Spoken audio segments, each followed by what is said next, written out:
जो चमन से निकल गया, क्योंकि वो खूब सर चढ़ा है जो चमन से निकल गया, इज्जत उसे मिली जो वतन से निकल गया। अरे नहीं जनाब, पूछा न जाएगा जो वतन से निकल गया, पूछा न जाएगा जो वतन से निकल गया, बेकार है वो दाग जो दहन से निकल गया। परदेश परदेसी बिरादरम लज्जते ज़िस्त के लिए सैर कर दुनिया की गाफिल जिंदगानी फिर कहाँ, सैर कर दुनिया की गाफिल जिंदगानी फिर कहाँ, जिंदगी अगर खुश रही तो नौजवानी फिर कहाँ। वाह साहब क्या खूब कहा, मगर ईद की असली खुशी तो अकरबा की दीद है, ईद की असली खुशी तो अकरबा की दीद है, जो वतन से दूर हैं क्या खाक उनकी ईद है। परदेश परदेसी मैं न जाऊंगा जो परदेश तो फिर क्या होगा, मैं न जाऊंगा जो परदेश तो फिर क्या होगा, मैं न जाऊंगा, मैं न जाऊंगा जो परदेश तो फिर क्या होगा। कर्द सालों का दा देख लो कैसे होगा, कर्द सालों का दा देख लो कैसे होगा। अरे जनाब ऐसा मत कीजिए, रोजी रोटी के लिए अपना वतन मत छोड़ो, रोजी रोटी, रोजी रोटी के लिए अपना वतन मत छोड़ो, जिसको सींचा है लहू से वो चमन मत छोड़ो, जिसको सींचा है लहू से वो चमन मत छोड़ो। परदेश परदेसी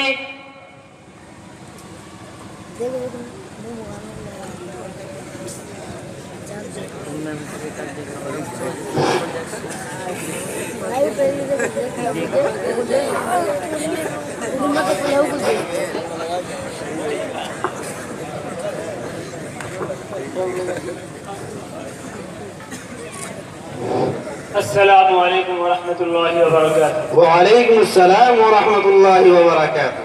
अरे भाई खैरियत तो है, इतना सारा सामान लेकर कहाँ जा रहे हैं, कहाँ का सबर बांध रखा है। अल्लाह का फजल और करम है, कल हम लोगों की फ्लाइट है, इसलिए सोचा कि आप लोगों से मुलाकात कर ले, फिर खुदा जाने मुलाकात होती है कि नहीं। अरे वाह यार, तुम लोगों ने तो गजब कर दिया, इतने तवील सफर की चुपके चुपके तैयारी कर ली और हमें कानों कान खबर भी नहीं होने दी। अरे अरे ये तो बताओ, यकायक सफर की जरूरत कैसे पेश आई, कहीं उमरा वगैरह करने का राज तो नहीं है। अरे नहीं भैया, तुम लोग तो जानते ही हो कि अम्मा की तबीयत ठीक नहीं रहती और अहलिया साहिबा का रोजाना एक नया ऑर्डर रहता है, आज चूड़ी तो कल चप्पल परसों कपड़ा, इसी तरह एकदम परेशान कर रखा है। इसी वजह से वीजा मिल गया है, सोचे चले कमाए धमाए, और वैसे इंडिया में धराई क्या है। अरे भैया ऐसा मत कहिए, ये तो सबके साथ होता रहता है, तो क्या सब लोग बाहर ही चले जाते हैं।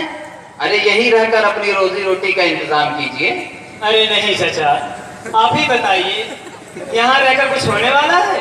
हमने तो नहीं देखा, हमारे भाई साहब को देख लीजिए, जब तक यहाँ थे परेशान ही परेशान रहते थे। चाचा ने दुबई बुला लिया, देखो आज कहाँ से कहाँ तक पहुँच गए। पहले इनका मामला खटाई पर था, पहले इनका मामला खटाई पर था, आज हाई फाई है। और पहले घर में टेलीफोन भी नहीं था, आज वाईफाई है। कैसे परदेस न जाऊं मैं तेरे पास रहूं, कैसे परदेस न जाऊं मैं तेरे पास रहूं, घर की मुझसे ये परेशानी न देखी जाती, घर की मुझसे ये परेशानी न देखी जाती, और टूटी हुई चरपाई न देखी जाती, और टूटी हुई चरपाई न देखी जाती। मेरे घर की है जो बदहाल मिटेगी कैसे, मेरे घर की है जो बदहाल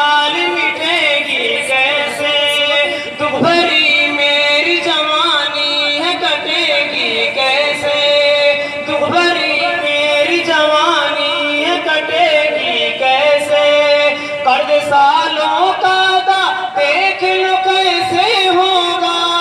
मैं न जाऊंगा जो परदेस तो फिर क्या होगा। कैसे परदेस न जाऊं मैं तेरे पास रहूं। कैसे परदेस न जाऊं मैं तेरे पास रहूं। अरे मौलाना साहब, आप तो पढ़े लिखे आदमी हैं, आपको तो मालूम ही है जो लोग बाहर रहते हैं उनके बच्चों की तरबियत का क्या हाल होता है। अपने गांव के मुस्तकीम भाई को देख लीजिए, कितना अच्छा घराना था, जब से बाहर गए बच्चे बेलगाम हो गए। बेचारा बाप अपने खून पसीने की कमाई बड़ी मेहनत और मुशक्कत के बाद भेजता है, और ये है कि माले मुफ्त दिले बेरहम की तरह सारा माल आवारागर्दी में लुटा डालते हैं। ना तो पढ़ाई से कुछ मतलब है और ना ही घर की कामकाज से। अरे यार छोड़ो, यहाँ रहकर कुछ होने वाला है? मुझे को देख लीजिए, बीए किया हूँ, एमए किया हूँ, बीएससी किया हूँ, इंजीनियरिंग भी पढ़ा हूँ, सारी की सारी डिग्रियां झोले में लेकर टहल रहा हूँ। अरे मेरे दोस्त लल्लू ही को देख लीजिए, बना है लल्लू सेठ। ये सब कैसे हो गया? बाहर ही जाने का करिश्मा है ना, रोजी रोटी के लिए बाहर जाना ही पड़ेगा। पागलों की कमी नहीं गालिब, पागलों की कमी नहीं गालिब, एक ढूंढे तो हजार मिलते हैं। लगता है बाहर जाने की धुन में तुम लोगों की बालाई मंजिल खाली हो चुकी है, और लल्लू की चमक दमक ने शायद तुम लोगों को अंधा कर दिया है। इसके खुशी में कितने नुकसानात हैं, शायद तुम लोगों को नजर नहीं आते। नजा जाहिर परस्ती पर अगर कुछ अक्ल दानिश है, नजा जाहिर परस्ती पर अगर कुछ अक्ल दानिश है, चमकता जो नजर आता है सब सोना नहीं होता। मौलाना, इन नुकसानात में से कुछ हमें भी बता दें। अरे भाई, मिसाल के तौर पर वालिदैन की खिदमत ही मान लीजिए, शरीयत में उसकी कितनी ताकीदाई है। क्या वालिदैन से दूर रहकर इन हुकूक की अदायगी मुमकिन है? हरगिज नहीं। हमने कितनों को देखा है कि उनके वालिदैन बेचारे मर्ज की हालत में बिस्तरे मर पर पड़े कराते रहते हैं, और उनका प्यारा बेटा रियाल कमाने के चक्कर में वालिदैन तक की करात तक को नहीं सुन पाता।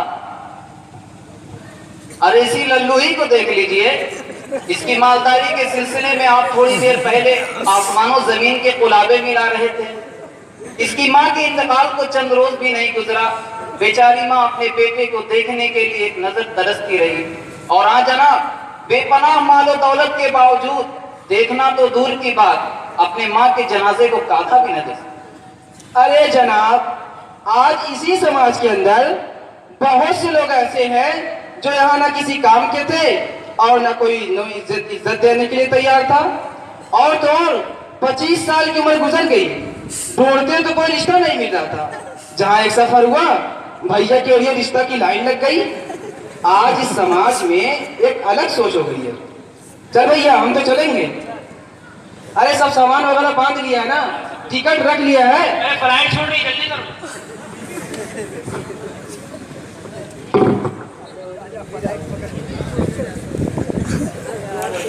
रोजी रोटी के लिए अपना वतन मत छोड़ो, रोजी रोटी के लिए अपना वतन मत छोड़ो। जिसको सींचा है लहू से वो चमन मत छोड़ो, जिसको सींचा है लहू से वो चमन मत छोड़ो। जाके परदेश में चाहत को तरस जाओगे, ऐसे बेलौत मोहब्बत को तरस जाओगे। फूल परदेश में चाहत का नहीं खिलता है, ईद के दिन भी गले कोई नहीं मिलता है। तुम मुझे छोड़ के मत जाओ, मेरी बात सुनो। तुम मुझे छोड़ के मत जाओ, मेरी बात सुनो। तुम मुझे छोड़ के मत जाओ, मेरे पास रहो। तुम मुझे छोड़ के मत जाओ, मेरे पास रहो। तुम मुझे छोड़ के मत जाओ, मेरे पास रहो। अरे यार, कितना समझाए लेकिन नहीं माने, चले गए। यार बाहर का हाल तो बहुत ही बुरा, अल्लाह ही भला करे उन लोगों का। बुरनाई गए तो घास काटो, कतर गए तो खजूर तोड़ो, दुबई गए तो कपड़ा धो लो, और सऊदी गए भैया तो या तो बकरी चराओ या फिर कफील की बुराई करो। हाँ हाँ, तब क्या, जाने वाले वहां इस शान से जाते हैं जैसे ओहदा खाली है और उन्हीं का बुलाया आया है। अरे भाई, हम तो ये सोच सोच कर एकदम परेशान हो गए हैं। जो लोग सऊदिया जाते हैं और 3-3, 4-4 और 5-5 साल तक वहीं रह जाते हैं, उनकी बीवियां यहाँ कैसे रहती? और तो और भैया हम हैं कि अपने ही रिश्तेदार बाहर बुलाते हैं, कहते हैं कि अच्छी जगह देंगे, अच्छा काम देंगे। अब हमारे गांव में एक मौलवी साहब थे, बेचारे पढ़े लिखे, बैतुल्लुम से फारिग। मामला थोड़ा लंबा था लेकिन काम का चल रहा था। एक रिश्तेदार ने उन्हें ये कहकर भी बताया कि मस्जिद में इमामत करनी है। बस बेचारे मौलवी साहब सब छोड़ छाड़ के चले गए। मौलवी साहब बेचारे मारे थे, वहां पहुंचे। मौलवी साहब बेचारे किस्मत के मारे थे, वहां पहुंचे तो जंगल में बकरियां चराना और घास काटना उनका मुकद्दर ठहरा। मौलवी साहब भी परेशान, घर वाले भी परेशान, इल्जाम किसको दें? रिश्तेदार जिसने वीजा दिलाया था उसने ये कहकर पीछा छुड़ा लिया कि अरे बाबा, मुफ्त में वीजा दिलाया, इतना क्या कम एहसान है?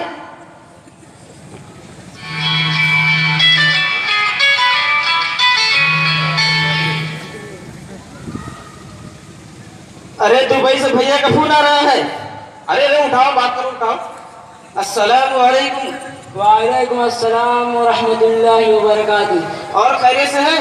अल्हम्दुलिल्लाह ठीक हूँ। अरे आपकी तो खूब बढ़िया कट रही होगी। क्या बताएं बाबू, अरे क्या हुआ?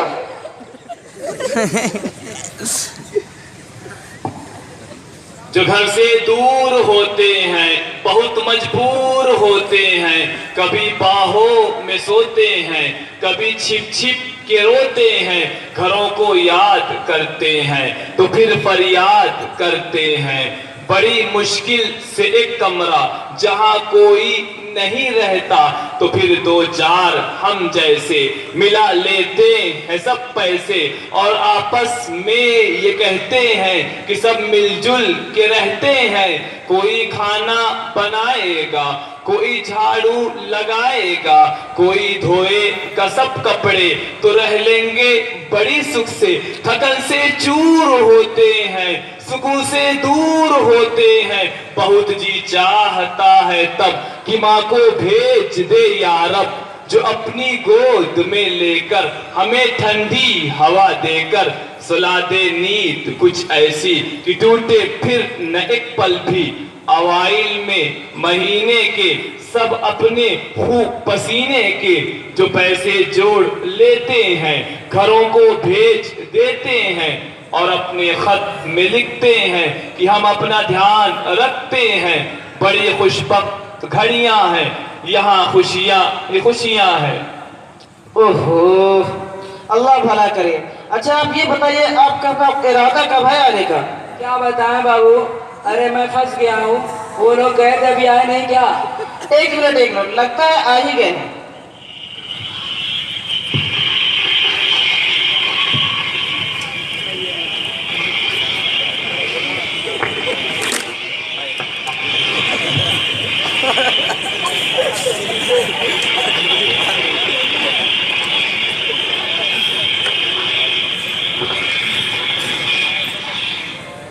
अरे भाई, कुछ आया है हम लोगों के लिए?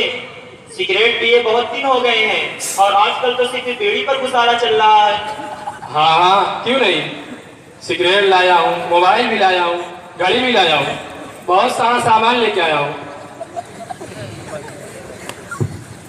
अरे वाह यारो, देखो हम लोगों के लिए मोबाइल, सिगरेट और भी देकर बहुत सारे सामान आए हैं। हाँ हाँ यार, हमने तो सोचा था ये लोग कुछ नहीं लाए। अच्छा ये बताइए, वहाँ की जिंदगी कैसी रही? अरे यार क्या बताएं, बिला वजह पुराना शहर ताजा होगा। कुल मिला जुला कर यही समझ में आया कि अपना इंडिया ही बेहतर है। मैं तो बड़ी आरज़ुओं और तमन्नाओं को लेकर यहाँ से निकले थे कमाने के लिए, लेकिन वहाँ की दिल्लत आमेज नौकरी ने हमारी आँख खोल दी। किसने कहा था कि तुम जाओ वहां? जब ये शहर तुम्हारा अपना था, ये गली तुम्हारी अपनी थी, ये वतन तुम्हारा अपना था, इस देश को तूने क्यों छोड़ा था? क्यों देश से तूने मुंह मोड़ा था और क्यों अपने से मुंह मोड़ा था? हर एक को वीजा दिखाते थे और साथ ही कहते जाते थे जब मैं वापस आऊंगा ढेर सा पैसा भी लाऊंगा। तूने कभी सोचा होगा क्या क्या कुछ परदेश में होगा? देश अपने देश के होते, हो सकता है कुछ तुम पर रहम भी करते। देश को तुम परदेश कहोगे और परदेश को तुम देश कहोगे, अपने देश को इल्जाम भी दोगे, उल्टे सीधे नाम भी लोगे। देश को तुम इल्जाम न दो, उल्टे सीधे नाम न लो। देश ने तुमको छोड़ा था या देश को तुमने छोड़ा था? सब रिश्तों को तूने क्यों छोड़ा था? अरे भैया आप बताइए आपका सफर कैसा रहा? अरे यार क्या बताएं, हमारा कफील तो बड़ा ही बेरहम था। जाते ही पहले पासपोर्ट जमा करवा लिया और बुलाया था गाड़ी चलाने के लिए, भेज दिया ऊँट की देखरेख करने के लिए, और तो और 2 साल में सिर्फ 2 महीने की तनख्वाह दिया। कुछ कहो सुनो तो जेल जाने की धमकी देता है। उसी का शहर है वही मुंसिफ वही कातिल, उसी का शहर है वही मुंसिफ वही कातिल। हमें यकीन था कसूर अपना ही निकलेगा। अरे हे इंजीनियर साहब, आप भी तो गए थे, आप क्यों चले आए? अरे यार मैं तो जाते ही वहाँ एक कंपनी में सेट हो गया। शुरू में मामला ठीक ठाक रहा, 6 घंटा ड्यूटी करता, फिर अपने काम से काम। लेकिन जैसे जूं जूं दिन गुजरता रहा, ड्यूटी का टाइम बढ़ता रहा, 12 घंटा ड्यूटी हो गई। जब मैं कफील से अलग होने के लिए कहता या काम का बोझ हल्का करने के लिए कहता तो अच्छा खासा पैसा मांगता। तो फिर करता क्या? तो मैंने 10,000 रियाल देकर अपनी जान छुड़ाई। अब यही रहकर कुछ करने का इरादा है। अरे बड़े मियाँ, आप तो बड़े जमाने से दुबई रहते थे, आप पर क्या पड़ी कि आपने दुबई छोड़ दी? क्या बताएं बाबू, माल की हिर्स भी बड़ी अजीब चीज है, जलील के बगैर नहीं छोड़ती। मैं तो 40 साल बाहर कमाया, बहुत पैसा कमाया, पर क्या पाया? आज हमारा खानदानी असल वसूल भी पानी में है और बच्चे अलग नाकारा हो गए। न दीन के रहे न दुनिया के, न खुदा ही मिला न मिसाले सनम। और हमारी बीवी का तो काफी पहले इंतकाल हो चुका है। आज हमारी हालत उस अपाहिज की तरह है, इसे चलने के लिए बैसाखी की जरूरत पड़ती है, लेकिन उसे पकड़ने के लिए हाथ नहीं। एक जमाना था कि हर तरफ लोगों की भीड़ भाड़ लगी रहती थी और ऐसा लगता था कि सिर्फ हम ही हम हैं। लेकिन जब आज जमाने ने करवट ली और वक्त ने लोगों की निगाह से पर्दा हटाया, और आज जब मैं तरह तरह की बीमारियों का शिकार हूँ, ढंग से दवा दरबन तो क्या, सुकून से तो वक्त की रोटी भी नसीब नहीं होती। अरे भैया तब तो हम ही लोग बहुत मजे से हैं। मानो दौलत की उतनी फरावानी भी नहीं है, तब भी दुनिया की तमाम खुशियां हासिल है। और तो और अपने बच्चों में भी मगन रहते हैं। और तो और इलेक्शन में वोट भी दे लेते हैं। अरे हाँ यार, तब तो हम भी नहीं जाएंगे दुबई। दुबई न जाइबे, दुबई न जाइबे, दुबई न जाइबे, दुबई न जाइबे, चटनी रोटी खाइबे, दुबई न जाइबे, चटनी रोटी खाइबे, दुबई न जाइबे। कबहू न ऐसी गलती होई, कबहू न ऐसी गलती होई, सोच के मोरी अखियां रोई, सोच के मोरी अखियां रोई। चैन भी खोया नींद भी खोई, चैन भी खोया नींद भी खोई। अरे रूखी सूखी मिल खइबे, दुबई न जइबे, दुबई न जइबे, दुबई न जइबे, चटनी रोटी खइबे, दुबई न जइबे। तो करेंगे क्या?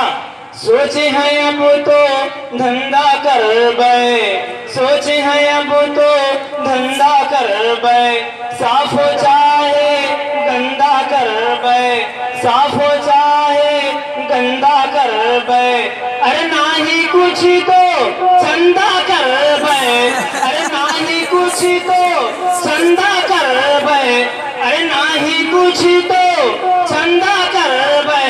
यही लड़कवे पढ़ाईबे, दुबई न जइबे, दुबई न जइबे, दुबई न जइबे, चटनी रोटी खइबे, दुबई न जइबे। ओ भाई 1 मिनट, कुछ आप लोग इनकी भी मुश्किल का हल करेंगे या बस ऐसे ही सुनते रहेंगे? हाँ क्यों नहीं। हमारे यहाँ दानिशवराने कौम कुछ ऐसे अपराध मौजूद हैं जो इनकी इस्लाह फरमाएंगे। अरे मौलाना साहब, यहाँ हिंदुस्तान में रहकर रोजी रोटी का मसला कुरान और हदीस की रोशनी में कस्बे माश के सिलसिले में हमारी क्या रहनुमाई हो सकती है, जरा बयान फरमाएं। बिस्मिल्लाहिर्रहमानिर्रहीम। देखिए, इसमें तो किसी का इख्तिलाफ नहीं कि मज़हब इस्लाम में कसबे माश की बड़ी अहमियत और फजीलत है। हत्ता कि हुज़ूर अक़दस सल्लल्लाहु अलैहि वसल्लम ने इसको तलब कसबिल हलाल फरीदतुन बादल फरीदा कहा है।